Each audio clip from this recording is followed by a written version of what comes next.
an open letter to the Egyptian government and the Egyptian people. Black lives matter no less than Arab lives. Here I stand again, compelled to publish yet another open letter on behalf of the people of Ethiopia. I come again with this increasingly urgent message and at this most critical and pertinent time. The entire world has been rudely awakened to the nightmarish reality that black people in America and the world over are still living. Many have finally started listening to their conscience, opening their eyes to the ongoing racism around them, and I commend those that are wholeheartedly trying to address past and present injustice. And yet, Egypt, you have the audacity to deny 300 million black Africans in 11 Nile Basin countries the use of their own ancestral waters, which they have been drinking for thousands of years. You have the callousness and blatant racism to insist that 65 million Ethiopians live in darkness, total darkness.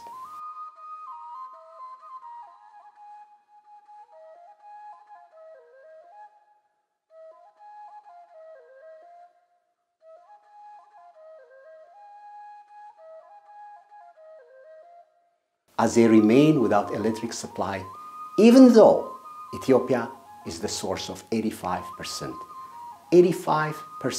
of the Nile waters. All this while you bask in light and prosperity, using the very rivers that genesis in our own homeland.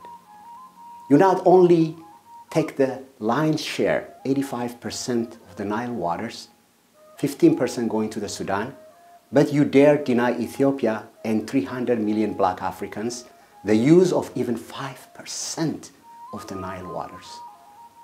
This is an insult, an assault on the humanity of all black people in the world. Your behavior can only be characterized as one driven by compulsive destruction and greed, devoid of the slightest sense of conscience, restraint, or common decency. Simply put, all Africans, black people around the world, indeed all justice-focused citizens of the world can see that your behavior is guided by a broken moral compass, one that operates by a magnetic field dating back to your days as brokers of the East African slave trade era. To add insult to injury, you still shamelessly cite your justification a unilateral treaty with your former colonial master, the Queen of England, who gave you veto power in 90% of the Nile waters to do with as you please.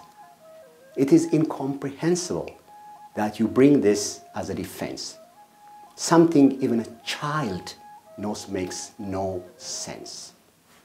Well, it's 2020 and former colonial powers no longer call the shots. You can't lean on your puppet masters now, not when the matter concerns Ethiopia and 11 Nile Basin countries. I trust you, the Egyptian government and Egyptian people, have heard the apparently radical notion that's gaining momentum in the West today, that Black Lives Matter. Does it ring true to you, Egypt? Do the lives of 300 million black Africans living in 11 Nile Basin countries matter to you? Do the lives of 65 million Ethiopians who live in total darkness in the 21st century matter to you? Do Black lives matter to the Egyptian people? I ask again, are you willing and able to right this historical wrong? Are you capable of fixing the birth defect of your nation? Or has your moral compass, your collective conscience, been irreversibly damaged by your diabolical past, the scar tissue that resulted from your days as the captains of the East African slave trade ships, that violently yanked tens of millions of African men and women from their beloved Africa and hauled them like cattle to their grave across the Mediterranean Sea and the Atlantic Ocean. Egypt. So that you understand, when the world cries, Black Lives Matter, we don't mean only in Minnesota and Atlanta. Black Lives Matter in Africa too. When we say Black Lives Matter, we are not only talking in comparison with white people, but that Black Lives Matter no less than Arab lives. When we say Black Lives Matter, we also mean that Arabs, the Arab League, cannot band together to keep 65 million black Africans in the dark. When we say Black Lives Matter, we're dumping the 1929 and 1959 treaty by the order of the Queen of England into the rubbish bin of history. Such agreements have no place in the post-colonial world, where our countries have the freedom to stand on their own 2 feet and make our own treaty on our own terms. The dam, having now been in the making for almost a decade, is completely financed by poor Ethiopian farmers whose daughters walk barefoot, scouring the earth in search of firewood. It is intended to provide a sustainable source of power to 65 million Ethiopians. Unfortunately, each day, its imminent and long-awaited completion receives an increasingly theatrical response from Egypt. And most worryingly of all, Egypt's threat of war as a misplaced retaliation to Ethiopia's attempt to independently provide its people with basic human rights has become even more foreboding. Ethiopia is known globally for suffering from cyclical drought and devastating famine year after year. In fact, for Ethiopians, famine is a constant threat, and around 8 million people rely on annual emergency humanitarian assistance, making it an issue of global concern and global benefit that we become self-reliant using the resources that we have as any country would. I would like to emphasize again that over 65 million Ethiopians have no electricity, meaning all women and children as young as 6 years old walk for an average of 3 hours a day to gather firewood. Tragically, Ethiopia has lost 98% of its forest land in the last 50 years due to lack of electricity. This again is devastating not only for the country, but for the entire global community, who is finally opening its eyes to the vital need to preserve our natural landscape to ensure that the world is still livable for our grandchildren. Unfortunately, Egypt is covertly and overtly sabotaging Ethiopia's effort to complete the dam by lobbying the World Bank, the IMF, and other international agencies to deny assistance to Ethiopia. We are also aware that Egypt is funding ethnic and religious extremists in an effort to incite civil war. This is a crime that generations of Ethiopians, indeed all black people, will not forget nor forgive.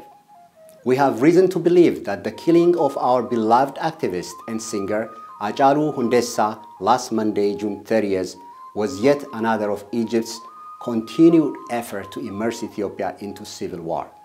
It is absolutely clear that the killing of Hachalu, a freedom fighter and an artist infinitely loved by the Oromo youth, and indeed all Ethiopians, was Egypt's attempt to incite civil war between the Oromo and the Amhara ethnic groups, a matter discussed numerous times in your parliament and your state-run media. Rest assured, many generations of Ethiopians shall remember this existential threat. In particular, the Ethiopian diaspora and its allies are far-reaching and fiercely united. Our African-American family and the American diaspora will mobilize, as in many ways it already has, from the Americas to Asia to Europe. We Black Africans are everywhere. We have had enough of being pushed down, and we will not allow it to go on any longer. Our children and grandchildren will continue to retaliate until Ethiopia and the African people everywhere get the justice they deserve. One of the points of contention in the ongoing negotiations with Egypt is that of handling drought situations. In your infinite gluttony, your dumbfounding lack of common decency, lack of shame and common sense, you demand that Ethiopia agree to release water from the dam proportionate to the water loss due to drought. Egypt, you can't expect Ethiopia to be your wet nurse, storing the emergency milk in the dam to release when your own supply starts to slip. It is absurd, totally factious, to expect your neighbors to feed your children because you have shamelessly eaten their supper. What is your strategy for drought mitigation? What measures have you taken? What have you done to prevent the evaporation of 15% of the water stored in your dams? What have you done to reduce seepage? What about the Nile water that you channel to irrigate the Sinai Desert, an area which has not seen a single green plant in thousands of years? When Ethiopia is struggling to save the source of the Nile, Lake Tana, from being overtaken by water hyacinth, when the global media reports Ethiopia's Lake Tana losing the fight to water hyacinth, you stand by as a spectator watching poor Ethiopian farmers and students attempt to remove the weed by hand. Shame on you. It is simply ridiculous to expect Ethiopia to be your wet nurse without taking a single nationally mandated conservation measure to reduce water waste. The world is watching. Don't embarrass yourselves. The support you receive from your former partners in your slave trading enterprise, the Arab League, and the support you receive from the #1 beneficiary of the African slave trade, the United States of America, whose wealth was founded on African people suffering and exploitation, will not take you far. The world is watching. Black people all over the world are watching as you attempt to rob 11 Nile Basin African countries yet again of their God-given natural resources. I would like the Egyptian government, the Egyptian people, the Arab League, the United Nations Security Council, and the world community to know that if things continue spiraling into this madness devoid of compassion or logic in this way, with Egypt speaking over its African neighbors it believes itself to be superior to, and continue its threat of military force, all the Nile tributaries will dry up. They will be clogged with our lifeless bodies before any foreign power has a chance to dictate to us how and when to use the water flowing through the heart of our land. It's time for us to get our fair share, or we will take back what's ours to begin with. The selfishness of one will lead to the downfall of all. So we all must collaborate. Remember, the world has not forgotten what you did to 120,000 Black Nubians in 1964. How you uprooted their civilization dating back thousands of years. How you paid each family 36 Egyptian pounds for their house, their crop, and the land, and evicted them overnight from their ancestral lands. The world remembers. To this day, you refer to Africans, Ethiopians and Sudanese as Abad, the equivalent of the N-word in the United States. What a shame. Finally, Egypt. I encourage you on behalf of Ethiopia, the other Nile Basin countries, and the global community of those who seek human equality, environmental sustainability, international development, and peace to sign and ratify the CFA on the Nile in an effort to strengthen our regional ties. Black lives matter, no less than Arab lives. If you agree and do not believe that we deserve less than you do, then I urge you to communicate that through your action. Thank you very much, Dainacho Teshome. Copy to the African Union, the United Nations Security Council, the European Union, the Arab League, the United Nations Secretary General, the President of the United States, and the global community.